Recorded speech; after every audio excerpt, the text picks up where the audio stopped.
এই যে সেদিন আমি গিয়েছিলাম একটি কালারফুল ডিনার সেট কিনতে আর কিছু ফুলদানি কিনতে, তার ভিতর এই বোলগুলো আমার ভালো লাগতেছিল। এইখান থেকে কোনটা নিব আমি দেখতেছিলাম, দুইটা কালারই সুন্দর ছিল। এই দোকানে আমি বহুবার গেছি এবং অনেক জিনিসই এই দোকানের নেওয়া হয়েছে।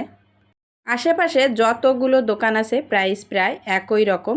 এই যে ডিনার সেটগুলো আমি দেখতেছিলাম, আমি মূলত মনে মনে ভেবে গিয়েছিলাম কালো অথবা লাল কালারের একটা ডিনার সেট নিব।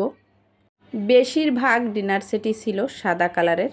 এই কাপগুলো আমি গত বছর এই দোকান থেকে নিয়েছিলাম, তাই দেখতেছিলাম যে এবছর নতুন ডিজাইন এসেছে কিনা। এই পাইকারি মার্কেটের দোকানগুলোতে এত এত কালেকশন থাকে যে ভাবনা নিয়ে যাওয়া হয় তখন অন্য ভাবনা চলে আসে, যেটা দেখবেন সেটাই ভালো লাগবে। এই প্লেটগুলোর কালারটা আমার ততটা পছন্দ হচ্ছিল না। এই পাশেরটা বেশ